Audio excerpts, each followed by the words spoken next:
Keep writing it. Uh, then we had our doctor come in one day, and he was also a Texas doctor, and we asked if we can get a pass to go to town. Mm-hmm.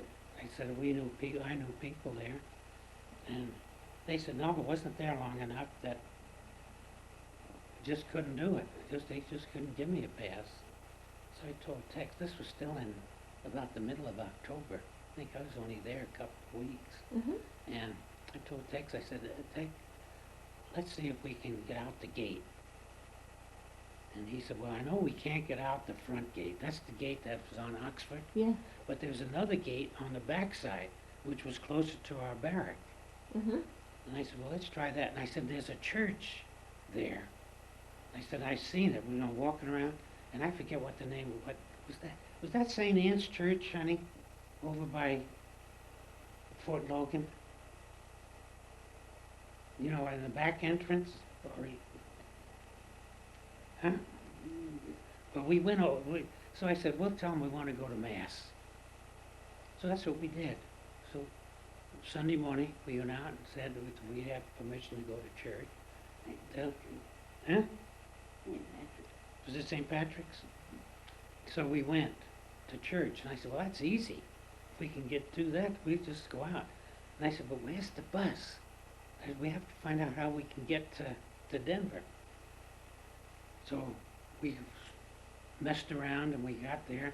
Of course, we talked to the priest, and the priest told us how we get over to get the bus to take us over to Girard Mm-hmm. Street, which was in Inglewood, Yeah. where there was a trolley that took us into Denver. We're fine. So we went AWOL. So we went to town, and this was one day, because the MPs picked us up. Was it just you and Tex? Me and Tex. The MPs picked us up, sent us back, and they picked us up because we were out of uniform. Mm. They said we should have bars on us, that we were in the 15th Air Force. The 15th Air Force was still overseas fighting, and we should have a good conduct medal and some medals, Mm-hmm. Nobody gave us any medals. So we went back, and of course our doctor, this first lieutenant, he was mad at us for doing that. And so then the captain, his boss, came in one day, and he said, well, we can get your pass. He said, but it won't do you any good because the MPs will pick you up and send you back. You're out of uniform. I said, well, how can we get back in uniform? They said, you can't get back in uniform until you go to a base where they can look up your records and get you your medals and what you're supposed to be wearing. Because there was the American front was a medal, and then there was the African front was another one, and the European front, and then the Purple Heart, and the air medals and clusters and all this. Because then I knew some of them, because I knew I deserved the air medals, but I didn't know anything else. Mm-hmm. So he said, I've got a friend over at Lowry Field. He says, I'll call him up and see what I can do for you guys. So each time we went to town, we were picked up and sent back to the base. And so one day, I asked the MP to pick us up. Oh, we met Aline. That's what it was. We met Aline Yeah, we'll get a hold of him. in what was it, the Golden Lantern? It was downtown. Did you just see her? Or Just see her. I saw her, and boy, right now, and she knew me. And I told her, I said, we're going to have to hurry because the MPs come, they're going to send me back. I told her I was at Fort Logan, where I was. She said, well, you got to come home because she said, you got to see Alice, you got to see Mom. And she said, Dee is living with us. I think, Dee, were you living with them or were you over on Nevada then? Nevada. Yeah. So we went over, we talked to Mom, Johnny, Sonny. They were little. And you're all happy to see you. Oh yeah, well, Sonny I don't think remembered me, Mm-hmm. but Johnny kind of remembered me a little bit, And Grandma. and Grandma did. And so we went back to base, and then all of October, that's all we did, was to go down. And then I started, let's see, I think, Vincent was shot down, and was he declared dead then? Vincent? Was he missing? Because I thought he was declared dead because, was it in December we started going out together?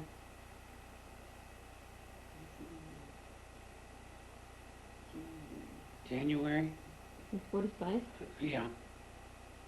But this is what we did, and then, of course, Mom and I then started going out So together. did you comfort her when she Oh, found out we this? kinda. I mean, did you? And you guys asked me, did I comfort you? No, see, I don't remember that. I knew we were going out. And Jerry was our life. Anyway, he was my life. I quit drinking because every time I'd go to a bar, I would drink, and Uh-huh. so would Tex. Oh, I have to tell you about Tex. Oh, yeah. When we were there was a little, on 14th Street, there was a hamburger place, and I don't remember if it was the White Elephant or if it was the White Donkey. Do you remember that, honey? The White Castle? Well, we went in, and there was zoot suiters in there, but these were Mexican kids that they did something to their suits, and they looked like yeah. this. Uh-huh. So they come in, of course, when we were there before, when I was there in 43, we couldn't go to town one at a time because the zoot suiters, the Mexicans, would beat the hell out of the soldiers. They'd kill some soldiers and all this. So I was telling Tex about it when I was at Lowry, and Mm-hmm. so when the zoot suit had come in, and Tex was big. He was about 6'6", and these zoot suiters started yakking about soldiers, so he just picked one up like this, one hand, and threw him right through the plate glass window. And he started after the others, and they all took off. I gotta tell you, too, when we met Ali and Al, the MPs come in, and of course, right away they grabbed me. And Tex went over and he picked an MP up by his belt, and he just held him up in the air, just like that, and he was shaking him. He said, "Joe, what should I do?" And I said, "Tex, put him down." I said, "We're in trouble. Put him down." He said, "Are you sure?" And I said, "Yeah." And he put him down, and the MPs looked at me, and and they told me. We told them what the deal was. Of course, we didn't have a pass because they couldn't give us a pass. We were from Fort Logan. They wanted to know our doctor's name. So he went over somewhere and got a phone. They called Fort Logan. They must have got the doctor out of bed. And he told them, "Leave him alone." They said, when the MP told us, the doctor said, "You're better off here than out there because you can get better quicker." Yeah. So I said, "Well, can we stay?" And they said, "Yeah, and we'll pass it on." All right. That a little guy and a tall guy with 450th, I don't remember what Tex had on his shoulder. That, it was the 15th Air Force. Yeah. That would be fine. Cool. So we weren't bothered. And Oh, after good. that, we got to town. And then in January, when Mom and I started going out, Mom stayed a lot at Uncle Bob's and Aunt Nita's. Where did they live? And they lived over on Vassar in Pennsylvania, in a nice brick home over there. It's nice. Uh-huh. And Grandpa Herring Uh-huh. came, and he stayed there. And Do did you get to remember? meet him there? Yeah. And cigarettes, I used to be able to get a carton of cigarettes. I mean, what are they, 10 cents, 25 cents a carton? I don't think they were that much at the post, but I can't remember. But I would get cigarettes for Grandpa Herring, for Uncle Bob, and then of course I have my cigarettes at, and then in, what was it, in February, Mom and I got married on the 18th of February, because they said I probably would be getting orders to ship out, and I was. Our doctor, the captain at Fort Logan, got in touch with a captain at Lowry, and whatever they did, and I was given orders, and I had to go to St. Petersburg, Florida. And that was in January. I went to St. Petersburg, Florida, wasn't it? Before we were married. And then when we got back, we decided to get married, and I was assigned to Lowry Field. Huh? Was Uncle Bob in the service? No. No, Uncle Bob couldn't get in the service because he was German citizen. He wasn't an American citizen at that time, was he? Yeah. So when we come back, when I come back from St. Petersburg, I was assigned as a KP pusher at the main mess hall at Lowry Field. The main mess hall was, as you went in the gate, you went down about maybe 50 feet or so, and there was this great big mess hall. And I was assigned in charge of the KPs there and waiting for orders. And then when I went in, I was called into this captain's office, and he said, well, I went in and seen the first sergeant. First sergeant said, Captain, I have his name too, has something to give you. So I went in, and on my uniform, he had me take it off, and on it he kept mentioning them. He said, you got the Silver Star, you got the Distinguished Flying Cross, you got the Purple Heart. Wow. You got air medals, and I think I had 3. From what continents? From Europe, Africa, and... No, the air medals were from the number of combat missions I was on, and for the number of German planes I shot down. And each cluster was for 5 missions or 5 planes shot down, something like that. And then I got the Good Conduct Medal. I got all these at home, but I never received a medal for it. Never. And when I was on my discharge papers, they don't have the Silver Star or the Purple Heart, but I got all the rest of them. And then when Mom and I got married, and I had to have a place on the barrack, and we stayed a lot with Aunt Al, and she was with Frank Harper at the time, and Judy Harper's Judy's father. And we were there when Judy was born, and we were there until April when President Roosevelt died, and I was on my way to camp, and I heard he was dead I was driving on the radio, so I just turned around and went back and called the post, told him I wasn't coming in, that President Roosevelt died.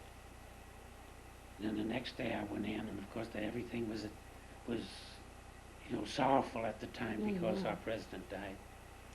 And and in KP pushing, of course we had rations of sugar, rations of butter, rations of meat. And since I was always in the kitchen, and when the KPs come in, when these platoons would come in, I'd tell them what I wanted, what I expected, and what the kitchen help wanted. And I said, when this is done, you got to break until the kitchen crew tell you to come back. They said, if anybody messes up, I said, I'll find work for you to do all day long and all night. So these guys, these KPs would come in and they would do everything. They worked in the kitchen, and the cooks would say, okay, you got an hour, maybe 2 hours, and these guys would lay around and do what they wanted. But my kitchen was always clean. My mess hall was always clean. Cool. And I didn't have to push.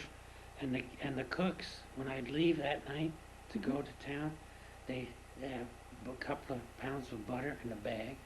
They'd have steaks in the bag. And the first time they just said, here, take this home. Wow. And I took it home, and when Mom seen it, she said, this is stuff we can't get. It was butter and meat. Wow. Remember that, honey?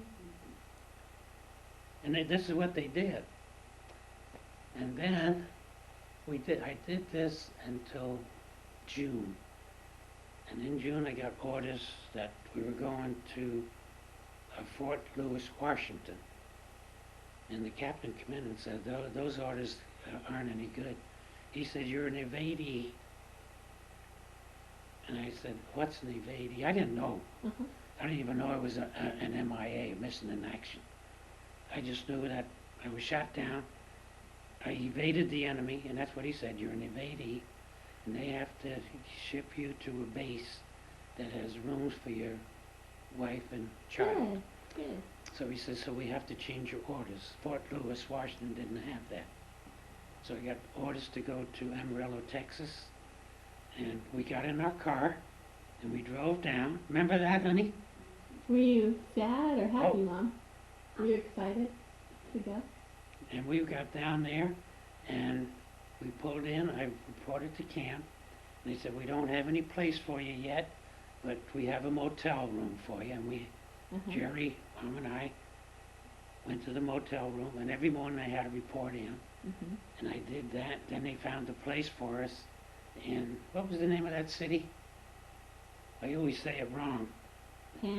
Pantex, Texas. I always put a T in front of it. And we lived with another couple, and Kenny and Lois. And they had a dog. And it was the six of us lived together, and there was this fence by our house, and on the other side of this fence there was cattle. And we had the mess hall, and every day I had to report to my first sergeant and the captain. And I would walk in and they say, no news. But my orders were to go and teach Central Fire Control on a B-29. I told them I was never on a B-29. They said, well, you will be on one, and then you can teach Central Fire Control. And I said, the only thing I know about Central Fire Control, he said, you've got the experience from being in Italy. He said, you guys used to stay where the planes were and all guns were on these targets, and which was what we did. And he said, that's Central Fire Control. And every day I'd go in, and of course there were soldiers who were mad at us because they were going to school and they were getting ready to be assigned to B-29s and go over to Japan.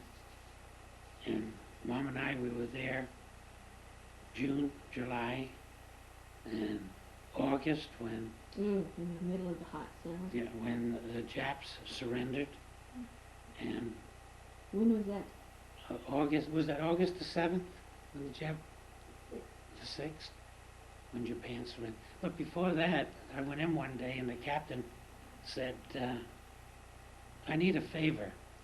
He said, the provost marshal needs a sergeant, staff sergeant in town, kind of, well, whatever the staff sergeant's duties were.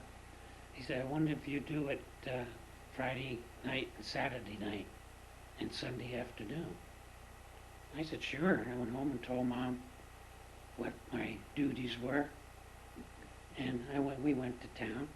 And the MPs, of course, I'm not an MP, and I tell them what to do.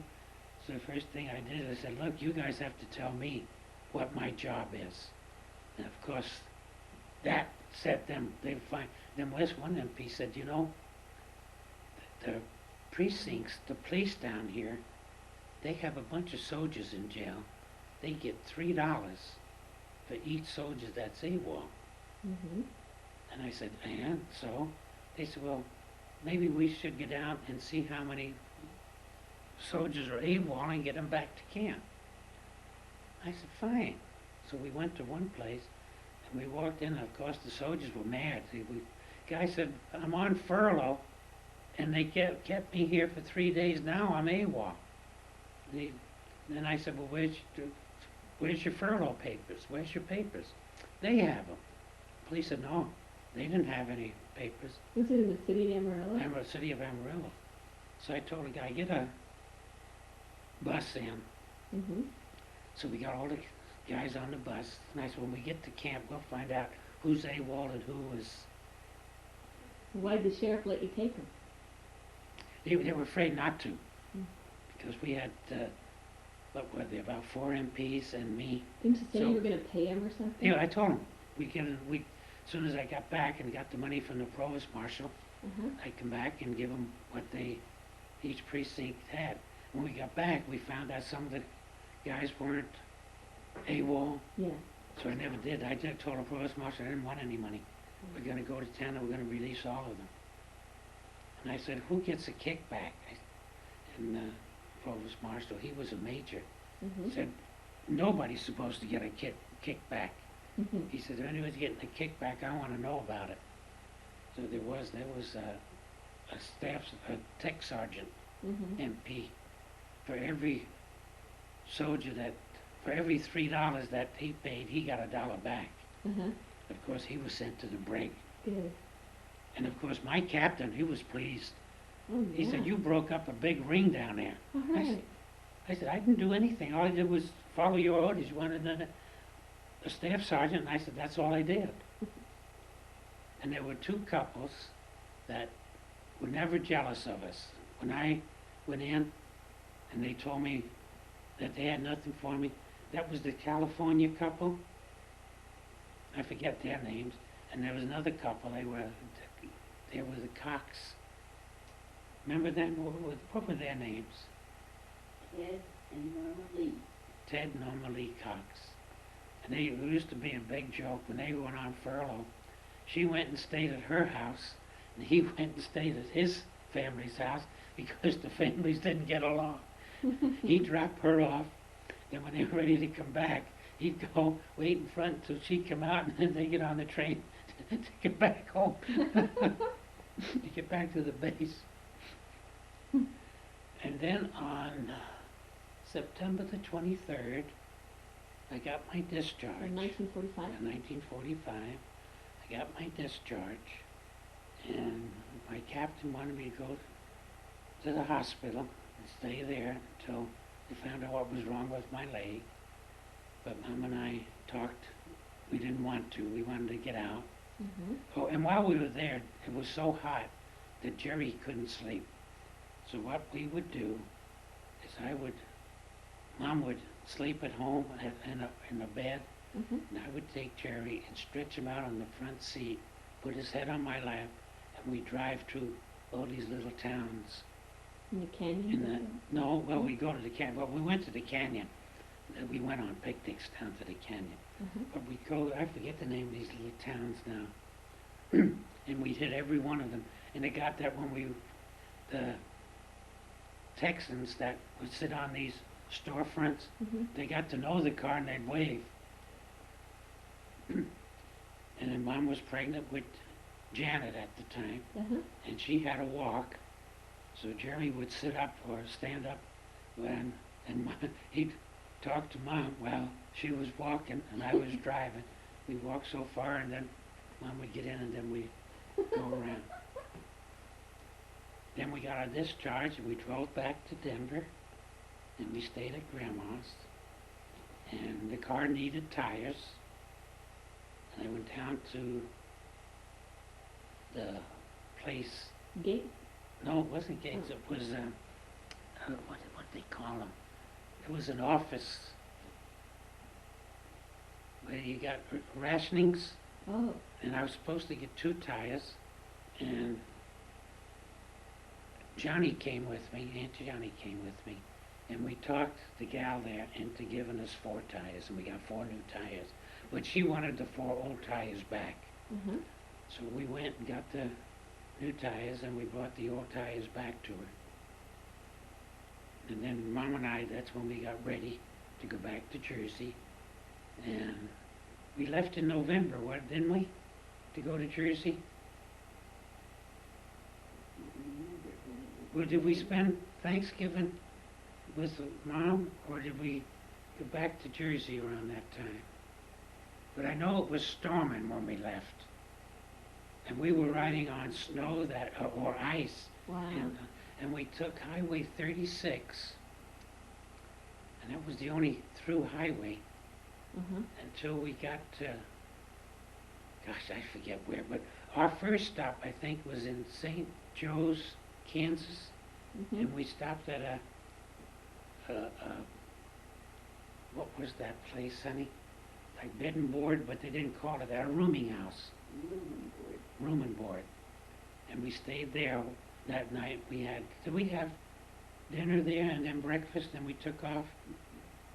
And we did that all the way back to Jersey. Mm-hmm. And we had the back seat fixed so Mhm. Jerry could lay down or stand up or do what he wanted. Mm. And How long did it take you? take us 3 days, 4 days. And then we got down to Jersey. We stayed with Mom, and then we found with Grandma, Mm-hmm. Grandma Falconetti.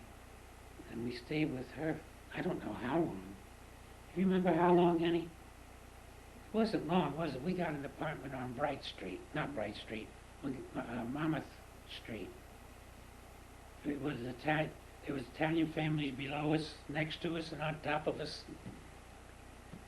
And right across the street from us was St. Bridget's Church, so it was easy to go to church. Mm-hmm. And Mom was sick. Your mom was sick from the time we got to Jersey until the day we said we were going to leave.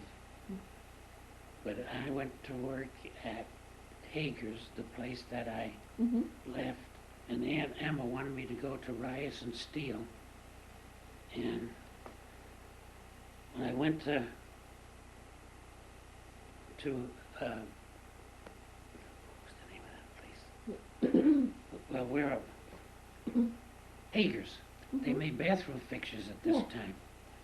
And they hired me as a shipping clerk. Uh-huh. And they wanted me to take traffic management.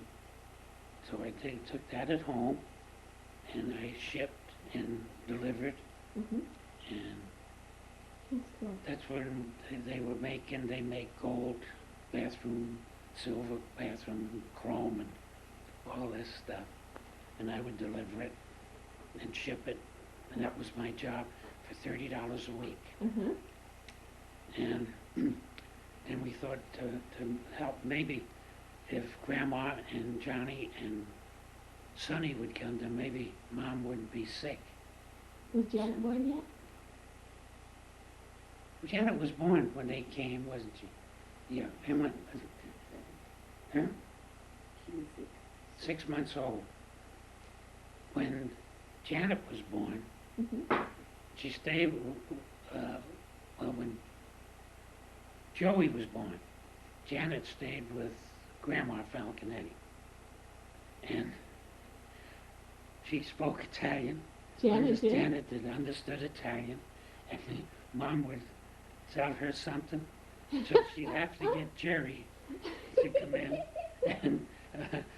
And so he could explain to Janet what Mom wanted, and Janet would tell Jerry. Funny. Remember that? Little toddlers talking in Italian. And then Mom would call. Go ahead, honey.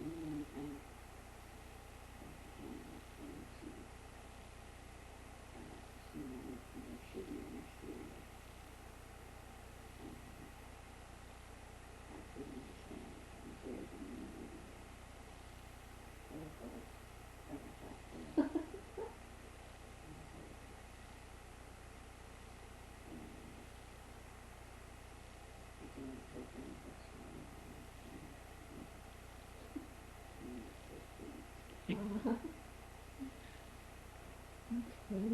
Oh, and I didn't tell you this, when we went back, the first thing Grandma Falconetti said, that Jerry is your child. Mm-hmm. And I said, yeah, he's mine. She said, no, you don't understand. He is your blood child. You can't tell anyone here that Jerry is adopted. I said, okay. Didn't ask questions or anything, it was just fine. That's what they wanted, that was fine. Mm-hmm. So, this is what we did. Then when Grandma Herring came, and Mom still was sick all the time. So in 46, we talked about going back. I think it was 46, about going back. But Mom was pregnant with Joey. Isn't that, you found out you were pregnant with Joey? And so we said You have to wait. we'd have to wait. So when Joey was born, we decided we were going back to Denver. Was Grandma Herring still there? No, Aunt Johnny was. Okay. Grandma and Sonny went back. I think Sonny had to go to school. Mhm. That's why they went back. But Aunt Johnny was. And when we got the tickets to go back, Aunt Johnny